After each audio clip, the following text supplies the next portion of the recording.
জি sir. আমরা শুরু করতেছি তাহলে আজকের ক্লাস। আজকে আমরা ডায়াবেটিস নিয়ে আলোচনা করব। ডায়াবেটিস মেলাইটাস, ডায়াবেটিসের ভালো নাম হচ্ছে ডায়াবেটিস মেলাইটাস। আমরা শর্ট ফর্মে ডিএম দিয়ে প্রকাশ করি, ঠিক আছে? বড় হাতের ডি, বড় হাতের এম, এর পুরো ফর্ম ডায়াবেটিস মেলাইটাস। আমরা শর্টে বলি ডায়াবেটিস, ঠিক আছে?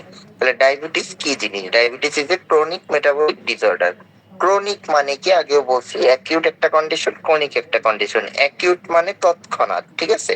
2-3 দিনের ভিতরে যদি কোনো রোগ হয় ওইটারে আমরা বলি অ্যাকিউট। আর ক্রনিক বলি কোন রোগ যদি 3 মাস প্লাস হয়ে যায় সেটারই আমরা বলি ক্রনিক। তাহলে ডায়াবেটিস একটা ক্রনিক রোগ, হয়তো ধরা পড়তে পারে 2-1 দিন, কিন্তু এটা কিন্তু শুরু হয় আরো অনেকদিন আগে থেকে।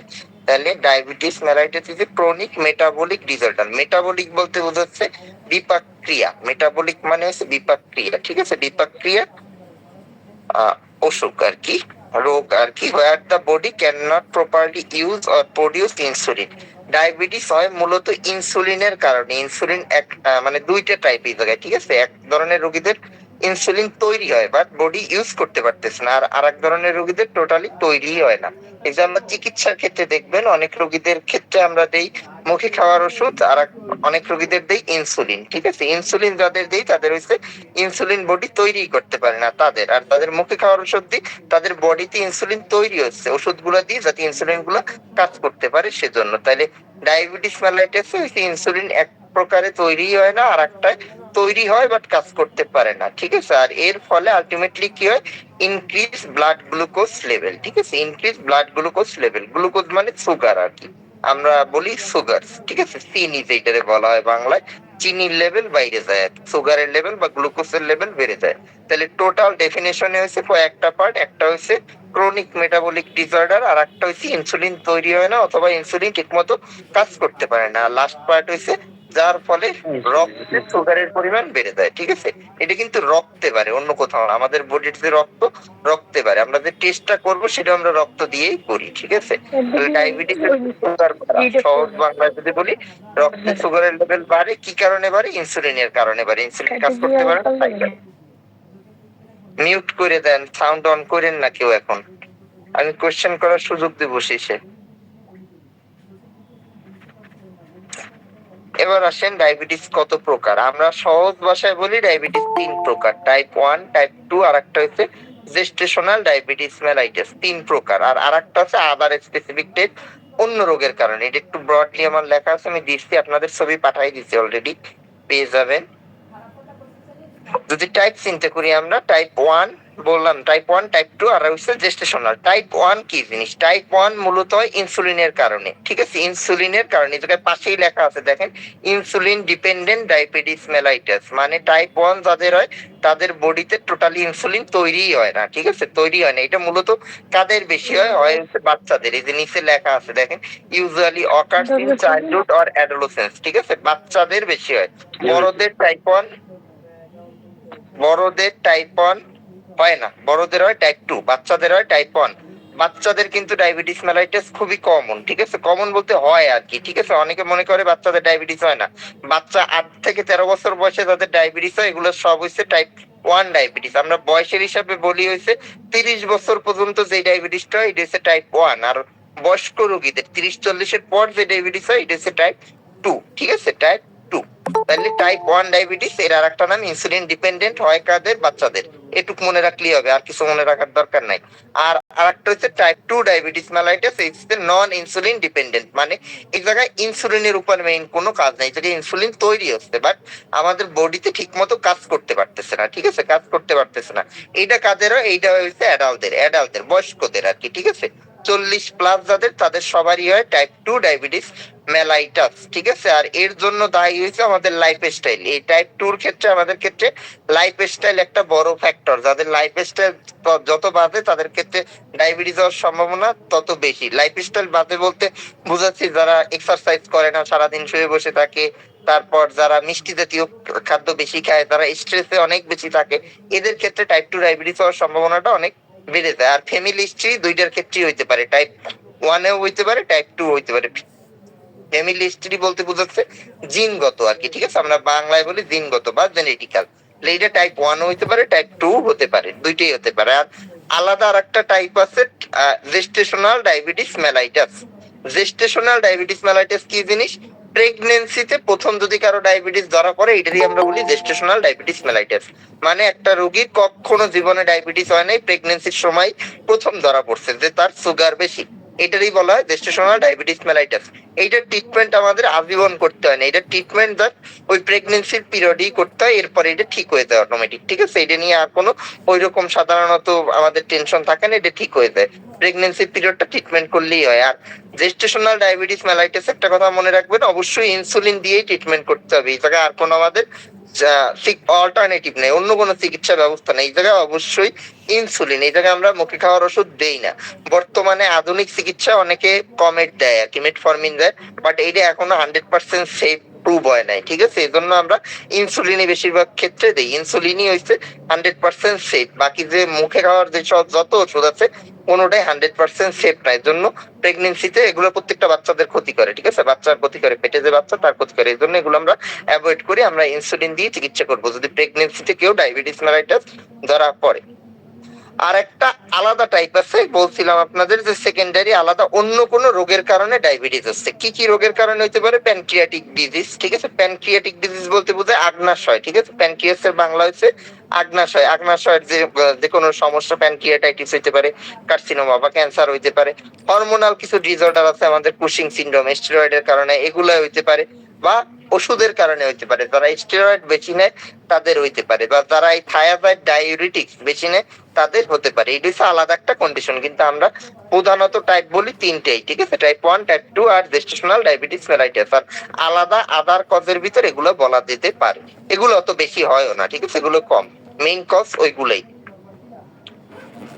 এবার আসেন আমাদের সিমটম কি কি হয়। ঠিক আছে, সিমটম কি কি হয় ডায়াবেটিসের? সিমটম মানে লক্ষণ। লক্ষণ মনে রাখার সহজ উপায় এই প্রথম 3P মনে রাখতে হবে। এই তিনটেই সব থেকে কমন, বাকিগুলো কম কমন। ঠিক আছে, আমরা 3P রে সব থেকে বেশি গুরুত্ব দিই। 3P-র ভিতর প্রথমেই আসে পলিইউরিয়া। পলিইউরিয়া মানে প্রস্রাবের পরিমাণ বেশি হবে, বারবার সে ওয়াশরুমে যাবে। ঠিক আছে, এইটারে বলা হয় পলিইউরিয়া। পলি কথার অর্থ বেশি। ঠিক আছে, যে কোনো পলি কথার অর্থ হচ্ছে বেশি, আর ইউরিয়া মানে ইউরিন বোঝাচ্ছে। ঠিক আছে, মানে ইউরিনের পরিমাণ বেশি হবে, সে বারবার ইউরিনেশন করতে ওয়াশরুমে যাবে, তাহলে পলিইউরিয়া মানে প্রস্রাবের পরিমাণ বাড়া। তারপর পলিডিপসিয়া।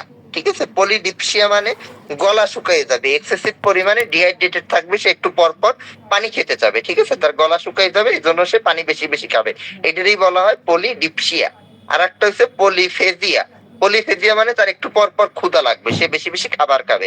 ডায়াবেটিকের রোগী দেখবেন রাতের বেলা চুরি করেও অনেক সময় ফ্রিজ দিয়ে খাবার দাবার খাই ফেলে, বিশেষ করে মিষ্টি জাতীয়। ঠিক আছে, মিষ্টি জাতীয়, এই জন্যই বলা হয় পলিফেজিয়া। ডায়াবেটিসের পেশেন্টের খাবার চাহিদা বাড়ে, এটাই স্বাভাবিক। এই তিনটা হচ্ছে আমাদের ক্লাসিক্যাল সিমটম, এই তিনটা থাকেই, ম্যাক্সিমাম পেশেন্টেরই থাকেই। ঠিক আছে, আর এর পাশাপাশি আমাদের কি কি থাকে? এর পাশাপাশি একটা হচ্ছে কমন সিমটম থাকে ওয়েট লস। ঠিক আছে, ওয়েট লস মানে ওজন কমে যায়। ওজন কমে যায়, এর কোনো কারণ পাওয়া যায় না, যা আনএক্সপ্লেইনড ওয়েট লস। পেশেন্ট খাবার দাবার বেশি খাচ্ছে, সবই ঠিকঠাক চলতেছে, কিন্তু তার ওজন কমে যাচ্ছে। আমাদের কাছে রুগী মেইনলি আসবে এইসব নিয়ে, রুগী কখনো পরীক্ষা করে আসে না, রুগী আসে ওজন কমে যাচ্ছে বা প্রস্রাব বেশি হচ্ছে, এইসব নিয়েই আপনার রুগী আসে। তাহলে এই ক্ষেত্রে আমরা আনএক্সপ্লেইনড ওয়েট লস পাই, এটারে বলা হয় আনএক্সপ্লেইনড ওয়েট লস। মানে এই ওয়েট লসের কোনো কারণ নাই, সে খাবার বেশি খাচ্ছে বাট ওয়েট লস হচ্ছে। ঠিক আছে, ওয়েট গেইনও আমরা অনেক সময় পাই, বাট এটা হচ্ছে একটু অন্যরকম, সব সময় পাই না, মাঝে মধ্যে পেতে পারি। মেয়েদের ক্ষেত্রে বিশেষ করে যাদের হরমোনাল সমস্যা আছে প্লাস ডায়াবেটিস আছে তাদের ওয়েট বাড়তে পারে, বাট এটা এক্সেপশনাল কেস, এটা কমন কেস না। Common case weight loss. এর পাশাপাশি আরো কিছু সিমটম হতে পারে উইকনেস, এটা মোটামুটি সবারই হয়। দুর্বলতা, এটা খালি ডায়াবেটিস না, অন্য কোনো রোগে উইকনেস খুবই কমন। দুর্বলতা। ফেটিক। ফেটিক মানে হচ্ছে অবসাদ। ঠিক আছে, অবসাদ ডায়াবেটিসের রোগীর একটা কমনই অবসাদে ভোগে, ফেটিক। তারপর ব্লাড ভিশন। ডায়াবেটিস যখন অনেক দিন হয়ে যায়, ঠিক আছে, অনেক দিন হয়ে যায়, তখন এটা চোখের উপর একটা ইফেক্ট ফেলে, আমরা বলি চোখের উপর রেটিনোপ্যাথি ইফেক্ট ফেলে, এই জন্য ব্লাড ভিশন হয়ে যায়। ব্লাড ভিশন মানে ঝাপসা দেখা বা গোলা দেখা, সে ঠিক মতো দেখতে পাবে না। ঠিক আছে, এইটারে বলা হয় ব্লাড ভিশন। তারপর স্লো ওন্ড হিলিং। ডায়াবেটিসের রোগীদের যদি কোনো কারণে কোনো অ্যাক্সিডেন্ট বা কাটা ছিঁড়া হয়, মানে কাটা হয় বা অপারেশন হয়, তাইলে হিল করতে মানে ক্ষত শুকাতে বেশি টাইম লাগে, এজন্য বলা হয় স্লো ওন্ড হিলিং। তারপর রিকারেন্ট ইনফেকশন। ডায়াবেটিসের রোগীদের ঘন ঘন বিভিন্ন ইনফেকশন লেগে থাকে। ঠিক আছে, স্কিন ইনফেকশন হইতে পারে, ইউরিনারি ট্র্যাক্ট ইনফেকশন মানে ইউটিআই, তারপর মুখের ভিতরে ইনফেকশন, ওরাল থ্রাশ, এগুলো হতে পারে। নামনেস অর টিংলিং, এটা খুবই গুরুত্বপূর্ণ। ডায়াবেটিস যদি অনেক দিন হয়ে যায়, একটা তো বললাম চোখের রেটিনোপ্যাথি হয়, ব্লাড ভিশন গোলা দেখে, আর একটা হয়েছে নামনেস বা টিংলিং হয় বা বার্নিং সেন্সেশন হয়, মানে হাত পায়ে জ্বালা পোড়া হয়। পেশেন্ট বলবে হাত পায়ে ব্যথা হইতেছে, অনেকে বলে হাত পায়ের রক খিচে আসতেছে বা ব্যথা করতেছে, আটলি একটু পর পর ঝিনঝিন করতেছে, এগুলো সবই হচ্ছে নামনেস অর টিংলিং, ঠিক আছে। ডায়াবেটিক নিউরোপ্যাথি বলি আমরা, ডায়াবেটিক নিউরোপ্যাথি। আর ড্রাই মাউথ এন্ড স্কিন, এটা অত কমন না, এটা লাগবে না। তাহলে এইগুলো হচ্ছে আমাদের কমন ফিচার, কিন্তু আমরা মেইন ফিচার 1 2 3 4, ঠিক আছে। প্রথম তিনটার ওয়েট লস, এগুলো হচ্ছে আমাদের প্রধান ফিচার, বাকিগুলা থাকতে পারে। আর এই যদি অনেক দিন হয়ে যায় তাহলে হচ্ছে মেইনলি নিউরোপ্যাথি আর রেটিনোপ্যাথি, ব্লাড ভিশন ডেভেলপ করে। এবার আসেন ডায়াগনোসিস করবেন কিভাবে ডায়াবেটিস, ঠিক আছে। ডায়াবেটিস করতেছি, মেইন লেভেল কত আমাদের ডায়াবেটিসের, আমাদের স্বাভাবিক লেভেলটা জানতে হবে, পাশাপাশি ডায়াবেটিসের লেভেল জানতে হবে। এই জায়গায় ডায়াবেটিসের লেভেল দেয়া আছে। ডায়াবেটিসের লেভেল বলতে এই জায়গায় ফাস্টিং কত, র্যান্ডম কত, আর ওজিটিটি বা পিপিবিএস কত। ফাস্টিং এর ক্ষেত্রে, ফাস্টিং বলতে বুঝাই আমরা খালি পেটে সারা রাত না খেয়ে থেকে একদম সকালে খালি পেটে ব্লাডের স্যাম্পল দিবে। সেই ক্ষেত্রে যদি আমরা 7 বা 7-এর বেশি পাই, তাহলে আমরা বলতে পারি পেশেন্টের ডায়াবেটিস, ঠিক আছে। 7 বা 7-এর বেশি, মানে 7 হইলেও ডায়াবেটিস আর 7-এর বেশি হইলেও ডায়াবেটিস, খালি পেটে। এবার আসেন র্যান্ডম। র্যান্ডম বলতে কি বোঝায়, যে কোনো টাইমে। র্যান্ডমে মানে কোনো টাইম নেই, সকাল বিকাল রাত, খাওয়ার আগে খাওয়ার পরে, আপনার যে কোনো সময় করতে পারেন। এই যে কোনো সময় করায় যদি 11-র বেশি হয়, মানে 11.1 বা তার বেশি হয়, তাহলে আমরা বলতে পারি তার ডায়াবেটিস হয়েছে। আর ওজিটিটি বা পিপিবিএস, ওজিটিটি বা পিপিএস বলতে বুঝায় খাবার 2 ঘন্টা পর। ওই যে আমরা সকালে খালি পেটে নিলাম, তারপর আবার খাওয়াই, গ্লুকোজ দেই, তার 2 ঘন্টা পর আবার আমরা টেস্ট করি, এটারে বলা হয় ওজিটিটি অথবা পিপিবিএস। এই ক্ষেত্রে আমরা র্যান্ডমের মতো 11.1 বা তার বেশি পেলে আমরা বলবো ডায়াবেটিস। তাহলে ডায়াবেটিস ডায়াগনোসিস করার জন্য এই পয়েন্টটা মনে রাখতে হবে, খালি পেটে 7-এর বেশি, আর র্যান্ডম আর ওজিটিতে 11.11 বা তার বেশি। আর নরমাল কখন বলি আমরা, নরমালটা এই জায়গায় লেখা নাই, আপনারা লিখতে চাইলে কেউ লিখে রাখতে পারেন খাতা, আমি বলে দিচ্ছি। নরমাল ফাস্টিং লেভেল হচ্ছে 6.1 এর কম, ঠিক আছে। খালি পেটে 6.1 এর কম রে আমরা বলি নরমাল। আর র্যান্ডম আর ওজিটিতে 7.8 এর কম রে বলি আমরা নরমাল। 7.8 এর কম হইতে হবে, আর খালি পেটে হইতে হবে 6.1 এর কম, এগুলো হচ্ছে নরমাল, স্বাভাবিক, মানে ডায়াবেটিস নাই, কোনো সমস্যা নাই। তাহলে মাঝখানে একটা অঙ্ক আমাদের 5.1 থেকে 6.9 খালি পেটে, এইটারে আমরা বলি প্রি ডায়াবেটিস। যদি একটা পেশেন্টের আপনারা 6.1 থেকে 6.9 এর ভিতর পান, তাহলে এটারে বলতে হবে প্রি ডায়াবেটিস, মানে তার ডায়াবেটিস মানে স্বাভাবিক, নরমাল না। প্রি ডায়াবেটিস বলতে জ্বর আগের স্টেজে সে আছে, তার যে কোনো টাইমে ডায়াবেটিস ডেভেলপ করতে পারে, তাহলে এটারে বলি আমরা প্রি ডায়াবেটিস। খালি পেটে 6.1 থেকে 6.9, আর র্যান্ডম আর ওজিটিটি অবস্থায় 7.8 থেকে 11 পর্যন্ত বলি আমরা প্রি ডায়াবেটিস, ঠিক আছে। 7.8 থেকে 11 পর্যন্ত প্রি ডায়াবেটিস। আর 11-র বেশি হয়ে গেলে তো ডায়াবেটিস বলেই দিলাম, আর 7.8 এর নিচে আসলে নরমাল। সে খালি পেটেও 7-এর বেশি হলে ডায়াবেটিস বলে দিলাম, 6.1 এর কম আসলে আমরা নরমাল বলি, 6.1 থেকে 6.9 হয়েছে সেই প্রি ডায়াবেটিস। প্রি ডায়াবেটিস সাধারণত কোনো চিকিৎসার দরকার হয় না, কিন্তু আমাদের দেশে প্রি ডায়াবেটিসেও চিকিৎসা করে, অনেক ডক্টর দেয় ওষুধ আর কি, ওরাল ড্রাগ গুলো আমরা দিতে পারি। বাট প্রি ডায়াবেটিসে সাধারণত প্রথম দিকেই কোনো চিকিৎসার দরকার হয় না, আমরা জাস্ট ডায়েটারি মডিফিকেশন করি, খাবার দাবার কন্ট্রোল করি। খাবার দাবার কন্ট্রোলের ফলে যদি তার কমে আসে তাহলে তো ভালো, যদি না কমে ক্ষেত্রে আমাদের ওষুধ দিতে হয়। এই ক্ষেত্রে মেইন নিয়ম 3 মাস ওয়েট করা, মানে 3 মাস আপনি ডায়েটারি মডিফিকেশন, খাবার দাবার কন্ট্রোল করে দেখবেন যে কমতেছে কিনা, যদি না কমে তাহলে ওষুধ দিব। প্রথমেই ওষুধ দেওয়ার দরকার সাধারণত হয় না, ঠিক আছে, হয় না। এইগুলো আমাদের মেইন টেস্ট, একদম প্রাথমিক অবস্থায় টেস্ট। এই বাদেও যদি ডায়াগনোসিস হয়ে যায় একবার, যদি আমরা দেখলাম যে না তার ডায়াবেটিস সত্যি সত্যি হয়ে গেছে, তাইলে আমাদের আরো কিছু টেস্ট করতে হয়, ঠিক আছে। আন্তর্জাতিক গাইডলাইন অনুযায়ী এই টেস্ট সবগুলো করাইতে হয়, কিন্তু বাংলাদেশে আমরা এত টেস্ট করাই না, তাইলে আবার রোগী ভয় পাইয়ে যাবে, ঠিক আছে, এত টাকা খরচ করতে চায় না, এই জন্য আমরা এত টেস্ট করাই না। আন্তর্জাতিক গাইডলাইন অনুযায়ী এই জায়গায় অনেকগুলো টেস্টের নাম দেওয়া আছে, আমি একটু বলতেছি। প্রথমে ইউরিন আরই, ঠিক আছে, প্রস্রাবের টেস্ট, তারপর ব্লাড সুগার, এটা তো করে ফেললাম। হিমোগ্লোবিন A1C, হিমোগ্লোবিন A1C, এটা নিয়ে আমি একটু পরে কথা বলতেছি। তারপর CBC with ESR, blood urea, serum creatinine, serum lipid profile, ultrasonogram of whole abdomen, chest X-ray, PFN X-ray abdomen, ECG. এটা হচ্ছে আন্তর্জাতিক গাইডলাইন অনুযায়ী আমাদের যে মেডিকেলের সব থেকে বড় বই ডেভিডসন অনুযায়ী এগুলো করাইতে হয়, কিন্তু বাংলাদেশে আমরা এতগুলো টেস্ট করাই না। বাংলাদেশে আমরা কি কি করাই বলে দিচ্ছি। বাংলাদেশে আমরা ব্লাড সুগার করাই, প্রথমেই যেগুলো বললাম আরবিএস, পিপিবিএস, এফবিএস, ঠিক আছে, এইটা করাই। ইউরিনারি করাই একটা, প্রস্রাবের পরীক্ষা করাই একটা, হিমোগ্লোবিন A1C আমরা একটা করাই, ঠিক আছে, সিবিসি করাই একটা, সিরাম ক্রিয়েটিনিন করাই, ব্লাড ইউরিয়া আমরা করাই না, আমরা সিরাম ক্রিয়েটিনিন করাই। পেশেন্ট যদি একটু মোটা সোটা হয় সেই ক্ষেত্রে লিপিড প্রোফাইল করাই, এছাড়া আমরা করাই না। শুকনা পাতলা পেশেন্টে আমরা লিপিড প্রোফাইল করাই না। আর একটা যদি বুকে ব্যথার কথা বা প্যালপিটেশনের কথা পেশেন্ট বলে তাহলে ইসিজি করাবো, নাইলে করানোর দরকার নেই। আমরা বাংলাদেশে হয়েছে এইটুক করাই, ঠিক আছে। এবার আসেন এই যে HbA1c-র কথা বলছি, HbA1c আমরা কিন্তু করাই, প্রাথমিক অবস্থায় করাই। HbA1c দিয়ে আমরা কি দেখি, HbA1c টেস্টের মাধ্যমে আমরা ডায়াবেটিসের প্রিভিয়াস 3 মাসের রেকর্ডটা দেখি। HbA1c যদি কারো নরমাল হয়, তার মানে আমরা বুঝিনি যে বিগত 3 মাসের ডায়াবেটিস ছিল না, এই ডায়াবেটিসটা রিসেন্টলি হয়েছে, 2-1 দিন হয়েছে, মানে তার 3 মাসের কন্ট্রোল ভালো ছিল। আর কারণ যদি দেখি যে HbA1c বাকি পাইলে নরমাল, তার মানে কিন্তু সে ডায়াবেটিক, কারণ তার 3 মাস আগে থেকেই কন্ট্রোল খারাপ হয়ে গেছে, মানে তার ডায়াবেটিস আছে। HbA1c নরমাল লেভেলটা একটু লিখে রাখেন, লিখতে চাইলে 5.7, ঠিক আছে, 5.7 এর কম হইলে এটা হচ্ছে নরমাল। 5.7 মানে 5.7 এর কম হইলে এটারে আমরা বলি নরমাল।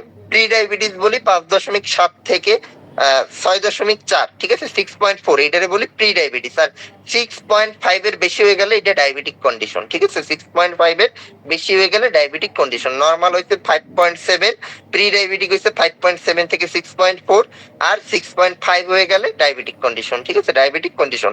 এটা দিয়ে আমরা বিগত 3 মাসে তার ডায়াবেটিস ছিল কি ছিল না এটা সম্পর্কে একটা আইডিয়া পাই, তার কন্ট্রোল সম্পর্কে আইডিয়া পাই, ঠিক আছে। তাহলে এই হচ্ছে আমাদের টেস্ট, এই টেস্ট আমাদের করতে হবে। এবার আসেন কমপ্লিকেশন। আগেই বলে দিচ্ছি কমপ্লিকেশন বলতে বোঝায় কারো সুগার বেশি হলো, সে ট্রিটমেন্ট কিচ্ছু নিচ্ছে না, তার ইচ্ছা মতো সে চলতেছে, সে মিষ্টি জাতীয় প্রোডাক্ট খাচ্ছে, কার্বোহাইড্রেট বেশি বেশি খাচ্ছে, তার কি কি সমস্যা হতে পারে, ঠিক আছে, সমস্যা হতে পারে। এর ভিতর সব থেকে বড় সমস্যাটা অ্যাকিউট কমপ্লিকেশনের ভিতর প্রথম যে সমস্যা হাইপোগ্লাইসেমিয়া, এটা সমস্যা না, এটা ভুল লেখা, ঠিক আছে, এটা কাটা যাবে, এটা সমস্যা না। হাইপোগ্লাইসেমিয়া অ্যাকিউট কমপ্লিকেশন, হাইপোগ্লাইসেমিয়া যারা চিকিৎসা নেয় তাদের ক্ষেত্রে, ঠিক আছে, যারা চিকিৎসা নিচ্ছে, ইনসুলিন নিচ্ছে, তাদের হাইপোগ্লাইসেমিয়া হতে পারে, বাকিদের হাইপোগ্লাইসেমিয়া হবে না, এটা ভুল, ঠিক আছে। পরেরটা ঠিক আছে, ডায়াবেটিক কিটোএসিডোসিস, খুবই মারাত্মক সমস্যা ডায়াবেটিক কিটোএসিডোসিস, রক্তে কিটোন বডির লেভেল বেড়ে যায়, এটা খুবই মারাত্মক, এর ফলে রোগী মারাও যায়। ডায়াবেটিসের রোগী যেগুলো মারা যায় এই কিটোএসিডোসিস এর ফলেই মারা যায়। তারপর আরেকটা হইতে পারে ল্যাকটিক অ্যাসিডোসিস, ল্যাকটিক অ্যাসিডের পরিমাণ বেড়ে যায়, এটাও খুব মারাত্মক সমস্যা, ঠিক আছে। আর হাইপারঅসমোলার নন কিটোইক ডায়াবেটিক কমা, এটা হইতে পারে। আর ফ্রিকোয়েন্ট ইনফেকশন হয়, মানে কিছুদিন পর পরই তার ইনফেকশন হয়, বয়েল, কার্বাঙ্কেল, অ্যাবসেস, সেলুলাইটিস, এগুলো বেশি বেশি হইতে পারে। বয়েল, কার্বাঙ্কেল, অ্যাবসেস এগুলো সবগুলা বলতেই আমরা ফোড়া বুঝি, একটা হচ্ছে এক মুখের ফোড়া, আর অনেকগুলারে বলা হয় অনেকগুলা মুখের ফোড়া। এই যে বয়েল আর অ্যাবসেস হইছে ফোড়া, সিম্পল ফোড়া। আর কার্বাঙ্কেল হইছে ফোড়ায় অনেকগুলা মুখ হয় না, দেখবেন অনেকের ফোড়ায় 3-4টা মুখ হয়ে গেছে, তখন সেটার নামই হয়ে যায় কার্বাঙ্কেল। আর সেলুলাইটিস ওই যে পায়ে যদি কেউ আঘাত পায়, কৃষিকাজ করে, তার যদি ডায়াবেটিস থাকে, দেখবেন পা একদম কালো হইতে হইতে যায়, ঠিক আছে, অনেক সময় পছন্দ হইতে যায়, গ্যাংগ্রিন ধরে যায়, কালো হওয়া শুরু হয় যে জায়গা দিয়ে, ওইটারই বলে আমরা সেলুলাইটিস।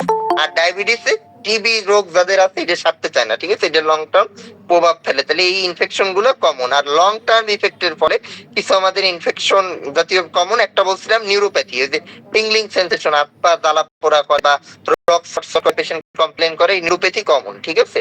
লং টার্মের ভিতর নিউরোপ্যাথি না, কিডনির সমস্যা শুরু হয়ে যায় যারা ঠিক মতো ট্রিটমেন্ট নেয় না বা কন্ট্রোলে রাখে না। তারপর আই কমপ্লিকেশনে রেটিনোপ্যাথি শুরু হয়, যার ফলেই হয়েছে ঝাপসা দেখে সে। আর ফুড কমপ্লিকেশন হইতে পারে, ফুড কমপ্লিকেশনের ভিতর গ্যাংগ্রিন, মানে হচ্ছে যে বললাম পচন ধরা, ঠিক আছে, পচন ধরা, পা কাইটে ফালাই দিতে হয় পর্যন্ত, ডায়াবেটিক যাদের আনকন্ট্রোল, এটা কিন্তু খুবই কমন, দেখবেন সরকারি হসপিটালে গেলেই দেখা যায় এগুলা, ঠিক আছে, পা কাইটে ফালাই দিতে হইতেছে, কাটলেও হয় না, ফার্স্টে আঙুল কাটে, তারপর আবার নি কাটে, এরকম একটা একটা করে আস্তে আস্তে উপরে আসে, অ্যাঙ্কেল কাটে, তারপর নি কাটে, এরকম অ্যাম্পুটেশন করতেই হয়, ঠিক আছে, পছন্দ হয়ে যায় আর কি। তাহলে এগুলো কমন। আর এর বাদে আরো কিছু কমন আছে, ম্যাক্রোভাস্কুলার বলি আমরা, করোনারি আর্টারি ডিজিজ, মানে হার্টে সমস্যা, ঠিক আছে, হার্টে সমস্যা, অনেকের স্ট্রোক হইতে পারে, এই যে লেখা আছে সিবিডি মানে স্ট্রোক, ঠিক আছে, ব্রেন স্ট্রোক হইতে পারে, পেরিফেরাল সার্কুলেশনে ইসকিমিয়া হইতে পারে, ডিপ ভেইন থ্রম্বোসিস হইতে পারে, এইগুলো হইতে পারে। তাহলে এইগুলো হচ্ছে কমপ্লিকেশন। ডায়াবেটিকের কমপ্লিকেশন কিন্তু মারাত্মক, তাই ডায়াবেটিস অবশ্যই কন্ট্রোলে রাখতে হবে। এবার আসেন মেইন জিনিস, ট্রিটমেন্ট। আমরা কিভাবে চিকিৎসা করব? চিকিৎসার দুইটা ধাপ, একটা হচ্ছে ডায়েটারি মডিফিকেশন আর একটা হচ্ছে আমরা ওষুধ দিয়ে চিকিৎসা করব। তাহলে প্রথমেই আসেন ডায়েটারি মডিফিকেশন। পেশেন্টে হয়েছে কিভাবে বলে দিতে হবে যে সে কি কি খাবার খাবে, কি কি খাবার খাবে না, তারে বলে দিতে হবে চিনি জাতীয় দ্রব্য আগেই অ্যাভয়েড করতে, ঠিক আছে? এদিকে লেখাই আছে লো in simple sugar and saturated fat, ঠিক আছে? মানে চর্বি এবং চিনি জাতীয় খাদ্য তার কম খাইতে হবে, অ্যাভয়েড করতে হবে। আমরা তো চিনি গ্লুকোজ খাইতে একদমই নিষেধ করি, আর গ্লুকোজ জাতীয় খাদ্য মানে কার্বোহাইড্রেট শর্করা জাতীয় খাদ্যের পরিমাণ কমাই দিতে বলবো এই ক্ষেত্রে। শর্করা জাতীয় খাদ্য মানে ভাত রুটি এগুলা, ঠিক আছে? ভাত আমরা পরিমাপ করে দিই যে 1 কাপ ভাত খাবে সে, সকালে রুটি খাবে, ছোট সাইজের হলে 2টা রুটি খাবে, রাতে 2টা রুটি খাবে। আর শাক সবজি মাছ, ছোট মাছ যেসব মাছের চর্বি নেই এগুলো ইচ্ছা মতো খাইতে পারবে, কোনো সমস্যা নাই, যত ইচ্ছা সে খাক। ফল ফ্রুট খাইতে পারবে কিন্তু মিষ্টি ফল খাওয়া যাবে না, ঠিক আছে? যেগুলো টক ফল ওগুলো খাওয়া যাবে, আমলকি কামরাঙা, তারপর এইসব জাতীয় আর কি, ঠিক আছে? কাঁচা আমও খাইতে পারবে, কোনো সমস্যা নাই। পাকা আম খাওয়ানো আবার রেস্ট্রিকশন আছে। তাহলে এইগুলো সে খেতে পারবে, ভেজিটেবল যা ইচ্ছা সব খাক, কোনো সমস্যা নাই। চিনি জাতীয় দ্রব্য খালি অ্যাভয়েড করতে হবে, আর বাইরের জাঙ্ক ফুড অ্যাভয়েড করতে হবে, বলে দিতে হবে যে তেলে ভাজা পোড়া খাদ্য অ্যাভয়েড করতে হবে। বড় মাছের ক্ষেত্রে বড় মাছ খেতে পারবে, বাট বড় মাছের যে উপরের যে তেল বা চর্বির লেয়ার এটা বাদ দিয়ে খেতে হবে, ঠিক আছে? বাদ দিয়ে খেতে হবে, এটা বলে দিতে হবে। আর রেড মিটের কথাও অ্যাভয়েড করতে হবে, রেড মিট মানে গরুর মাংস খাসির মাংস এগুলো অ্যাভয়েড করতে হবে। খেতে চাইলে বলে দিবেন 1 সপ্তাহ বা 15 দিন পর 1 টুকরো বা 2 টুকরো, এরকম ইচ্ছা মতো খাওয়া যাবে না। এগুলো পেশেন্টের বলে দিতে হবে খাওয়া রিলেটেড, ঠিক আছে? আর পেশেন্টের রেগুলার এক্সারসাইজের পরামর্শ দিতে হবে। এক্সারসাইজ বলতে অ্যাটলিস্ট হাঁটা, যদি কিছু সে না করে অ্যাটলিস্ট হাঁটবে ডেইলি 45 মিনিট, ঠিক আছে? 45 মিনিট, এই জায়গায় 30 মিনিট লেখা, আমরা 45 মিনিট বলি, ঠিক আছে? 30 থেকে 45 মিনিট, 45 মিনিট সে হাঁটবে রোজ রোজ, অ্যাটলিস্ট হাঁটা, ঠিক আছে? হাঁটা হাঁটা বাদ দিয়ে যদি অন্য কিছু করতে চায় তাও করতে পারে, সাইক্লিং করা যায়, সুইমিং করতে চায়। সুইমিং খুব ভালো এক্সারসাইজ, বাট বাংলাদেশে এটা করে না কেউ, ঠিক আছে? বাইরের কান্ট্রিতে সুইমিং এর পরামর্শ দেয় বা সাইক্লিং এর পরামর্শ দেয়, সাইকেল চালাইতে বলে বা সাঁতার কাটতে বলে, এটা খুবই ভালো এক্সারসাইজ। বাংলাদেশে আমরা সাধারণত ওয়াকিং মানে হাঁটার অ্যাডভাইসই দিই, বাংলাদেশের পাবলিক তাই মানে না। তাহলে এইগুলো হচ্ছে আমাদের কমন কিছু অ্যাডভাইস। আর এ বাদে আমরা ওয়েট যদি বেশি থাকে অবশ্যই ওয়েট কন্ট্রোল করার অ্যাডভাইস দিই, ওয়েট কমানোর অ্যাডভাইস দিই, ঠিক আছে? আর স্মোকিং অ্যালকোহল এইসব বাজে অভ্যাস থাকলে এগুলো ত্যাগ করতে বলতে হবে। এইগুলো হচ্ছে আমাদের কমন অ্যাডভাইস। এবার আসেন চিকিৎসা, আমরা কি কি ট্রিটমেন্ট দিব। আগেই বলছিলাম 2টা টাইপ বলছিলাম, টাইপ 1 টাইপ 2। টাইপ 1-এ আমরা সাধারণত ইনসুলিন দিয়ে চিকিৎসা করব। মানে বাচ্চাদের যদি আপনারা কখনো ডায়াবেটিস পান, এই যে ছোট বাচ্চাদের কথা বললাম, 8 বছর 10 বছর 12 বছর 13 বছর 15 বছর, এই অবস্থায় যদি কারো ডায়াবেটিস প্রথমবারের মতো আপনি পান, অবশ্যই তারে ইনসুলিন দিতে হবে। তারে মুখে খাওয়ার ওষুধ দিয়ে কোনো লাভ নাই, কারণ এইটা ইনসুলিনের ডেফিসিয়েন্সির কারণে ইনসুলিন তৈরি হচ্ছে না, তাই তার হচ্ছে। তাহলে তারে অবশ্যই আপনার ইনসুলিনই দিতে হবে, তারে মুখে খাওয়ার ওষুধ দিয়ে আপনি কোনো বেনিফিশিয়াল ইফেক্ট পাবেন না। তাহলে তাদের ক্ষেত্রে আপনারা ইনসুলিন দিয়ে দিবেন, ঠিক আছে? আর টাইপ 2-র ক্ষেত্রে আমরা ওরাল দিই, মানে বয়স্ক রোগীদের ক্ষেত্রে আমরা প্রথমে ওরাল মানে ট্যাবলেট দিয়ে শুরু করি। ট্যাবলেটে কন্ট্রোল না হলে সেই কন্ডিশনে আমরা বলি আনকন্ট্রোল টাইপ 2 ডায়াবেটিস, তখন আমরা ইনসুলিন দিই, ঠিক আছে? কিন্তু আগেই আমরা বয়স্কদের ইনসুলিন দিই না, আগে আমরা মুখে খাওয়ার ওষুধ দিই, তারপর ইনসুলিন দিই। হ্যাঁ, আগে অনেক রোগীদের আমরা ইনসুলিন দেই, সেই ক্ষেত্রে পাই অনেক বেশি। আমরা সুগারের মাত্রা 20-এর উপর পাইলে শুরু করি ইনসুলিন দিয়ে, কিন্তু সুগারের মাত্রা যদি 10 12 14 15 পান, তাহলে প্রথমে আমরা অবশ্যই মুখে খাওয়ার ট্যাবলেট দিয়ে শুরু করি, এরপরও কন্ট্রোল না হলে আমরা ইনসুলিন যোগ করি, ঠিক আছে? ইনসুলিন যোগ করি। ইনসুলিনের প্রকারভেদ একটু পরে বলতেছি, আগে মুখে খাওয়ার ওষুধগুলো আমি বলে নিই, ঠিক আছে? মুখে খাওয়ার বাংলাদেশে অনেকগুলো ওষুধ আছে। কি কি ওষুধ কমন? প্রথমে আমাদের কমন হচ্ছে গ্রুপের নাম বাইগুয়ানাইট, আর ওষুধের নাম হচ্ছে মেটফরমিন, ঠিক আছে? মেটফরমিন বাজারে কোম্পানি নাম কমেট নামে পাওয়া যায়, ঠিক আছে? কমেট খুবই প্রচলিত ড্রাগ, 500 850 1000 3টা পাওয়ারে পাওয়া যায়। আপনারা শুরু করবেন কিভাবে? যদি কমেট কাউরে দেন, প্রথমবার দেওয়ার ক্ষেত্রে একদম প্রথমবার যদি কাউরে দিতে চান, তাহলে প্রথমবার আমরা দিই 500 2 বেলা অথবা 850 এক বেলা, ঠিক আছে? 500 2 বেলা অথবা 850 এক বেলা। এতে যদি কাজ না হয় তাহলে আমরা ডোজ বাড়াই, তখন আমরা 850 2 বেলা করি। তাতেও কাজ না হলে আমরা 1000 2 বেলা করতে পারি, ঠিক আছে? 3টা ডোজই আমরা 2 বেলা করতে পারি, কিন্তু শুরু করি কম ডোজ দিয়ে, শুরু করি 500 2 বেলা বা 800 এক বেলা দিয়ে। যদি কাজ না হয় তাহলে 850 2 বেলা, আর তাতেও কাজ না হলে 1000 2 বেলা। এই হচ্ছে আমাদের হাইয়েস্ট ডোজ, 2 বেলা দেওয়া যাবে 1000, এটাই হচ্ছে হাইয়েস্ট ডোজ।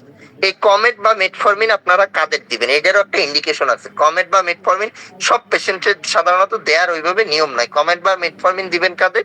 যাদের ওয়েট বেশি প্লাস ডায়াবেটিস, বা যাদের ওয়েট নর্মাল ডায়াবেটিস, ওয়েট কম থাকলে আমরা সাধারণত কমেটটা একটু অ্যাভয়েড করতে পারলে ভালো হয়, ঠিক আছে?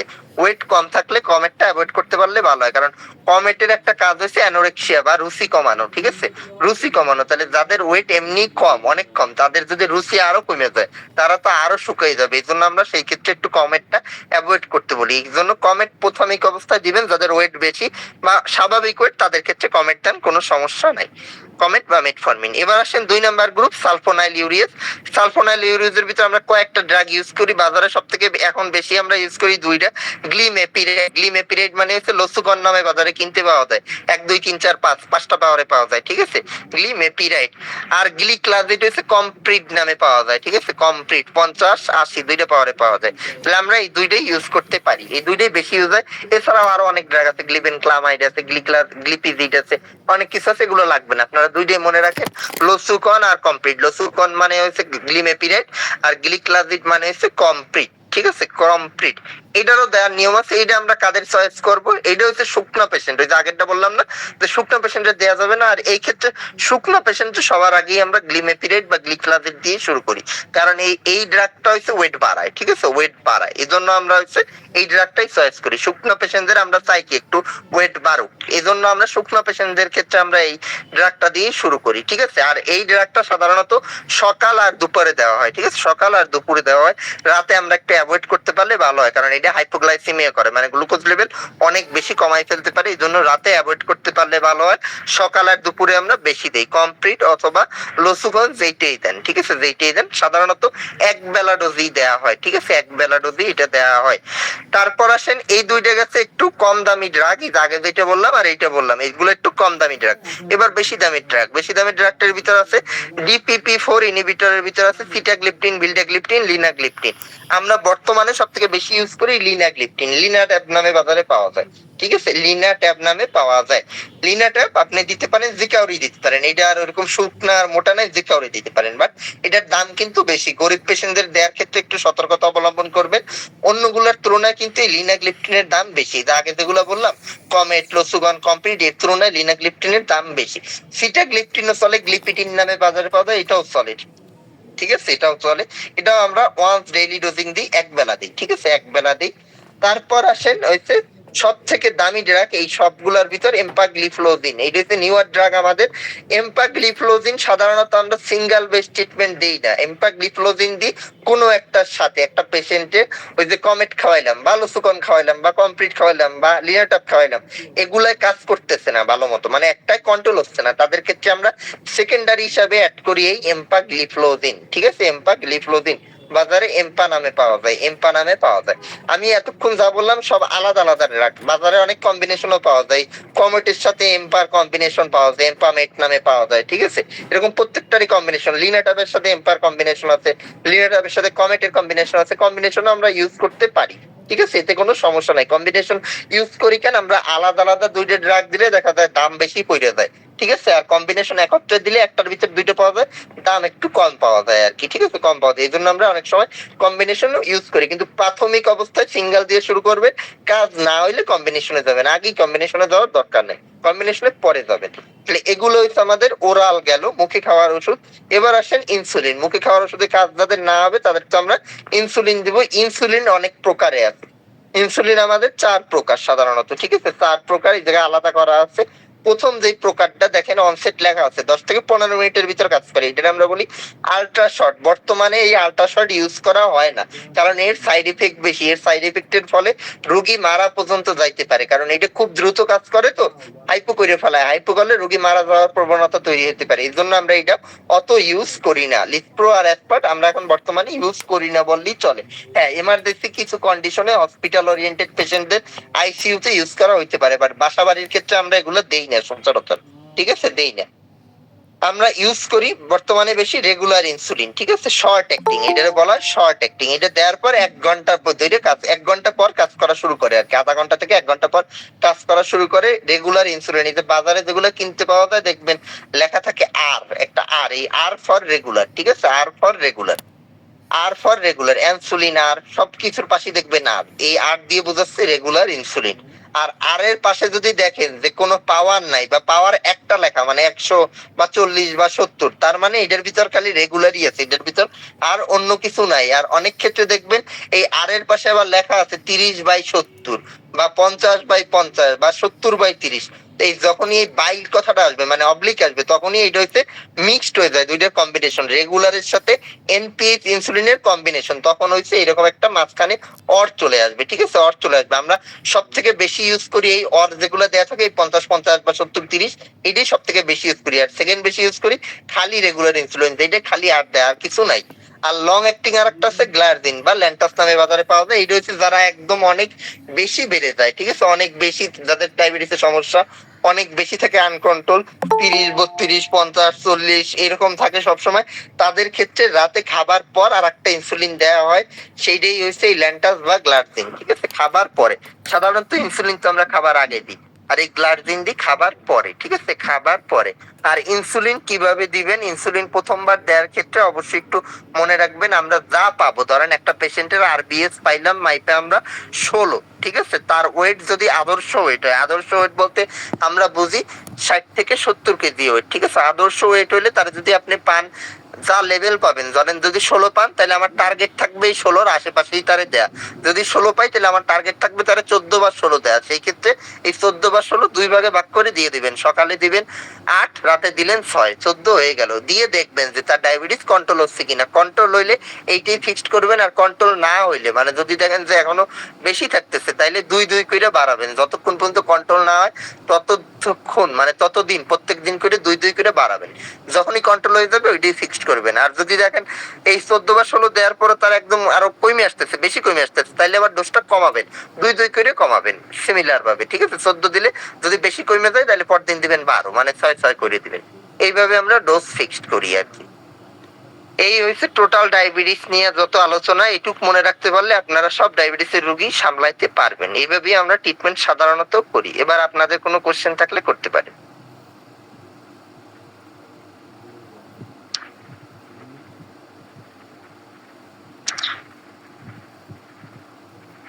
কিছু যদি না বোঝেন তাহলে কোশ্চেন করতে পারেন।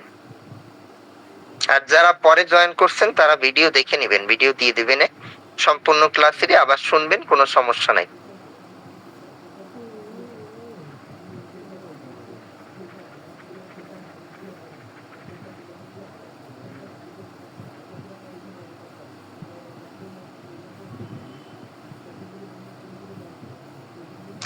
ডায়াবেটিসের রোগীরা যারা ইনসুলিন নেয় বা ওষুধ খায়, কখনো পন্ডিতামি করে নিজে নিজে কমাই দিবেন না বা বন্ধ করে দিবেন না। ডায়াবেটিসে এইভাবে কিন্তু বন্ধ করা যায় না। অনেকে মনে করে ওষুধ নেয়ার পর তার লেভেল চলে আসছে ধরেন 6-তে, 6-তে মানে কি, 6 মানে স্বাভাবিক তার, তাহলে অনেকে মনে করে 6 মানে অনেক কম, তাহলে ওষুধ বন্ধ করে দিই, আমি তো সুস্থ আছি। কিন্তু যখনই ওষুধ বন্ধ করে দেবে তুমি 6 দিয়ে লাভ দিয়ে 15 হয়ে যাবে।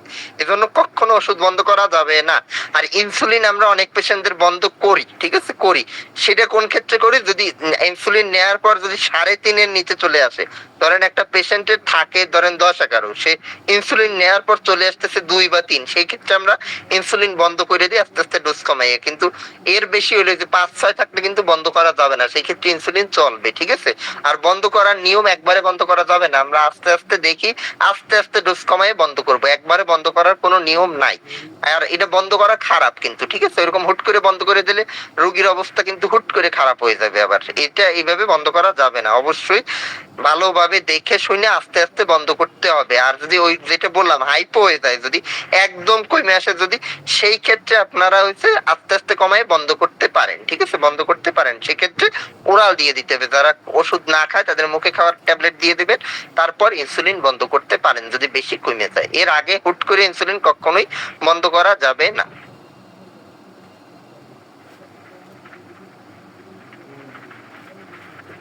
আর ইনসুলিনের ক্ষেত্রে কিছু অ্যাডভাইস দিই, ইনসুলিন যারা নেয় এক সাইটে বারবার নিতে আমরা নিষেধ করি।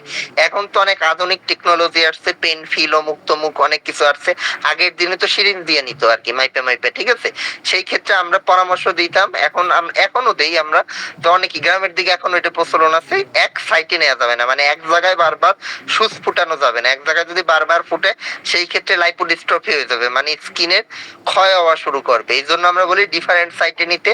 আর এই এই সিরিঞ্জ টিরিঞ্জ দিয়ে নিলে আমরা পেটের আশেপাশে নিতে বলি, কারণ ওই জায়গার চামড়া অনেক মোটা।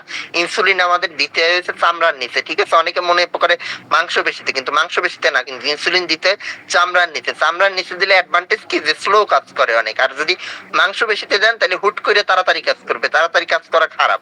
আমরা চাই আস্তে আস্তে কাজ করুক, এজন্য আমরা চামড়ার নিচে দিই। আর এই কারণেই আমরা নাভির আশেপাশে নিতে বলি, ঠিক আছে? নাভির আশেপাশে নিলে হবে কি, এই জায়গায় প্রচুর পরিমাণে ফ্যাট, ইচ্ছা করলে আপনি মাংস পেশিতে চলে যাবে না, ঠিক আছে? এই জায়গায় চামড়ার নিচেই থাকবে, কারণ ফ্যাটের লেয়ার একটা বড়, এই জন্য চামড়ার নিচেই থাকবে। আর আট অন্য জায়গায় দিলে হবে কি, আপনার একটু মিষ্টি করলে একদম মাংসপেশিতে চলে যাবে। সেই ক্ষেত্রে পেশেন্টের হচ্ছে কাজ করবে খুব দ্রুত, ফলে কি হবে, সাইড এফেক্ট প্রডিউস করবে, হাইপোগ্লাইসেমিয়া তৈরি হয়ে যাইতে পারে।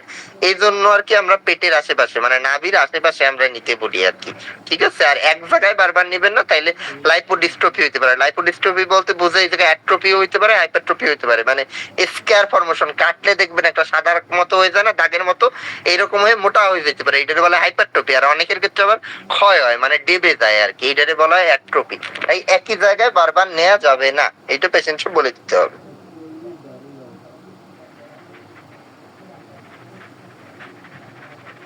কারো কিছু জানার আছে?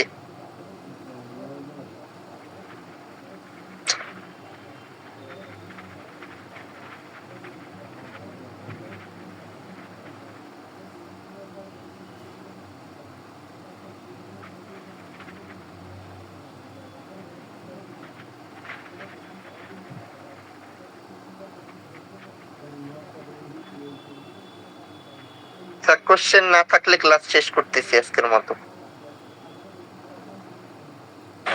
ঠিক আছে স্যার।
Bye.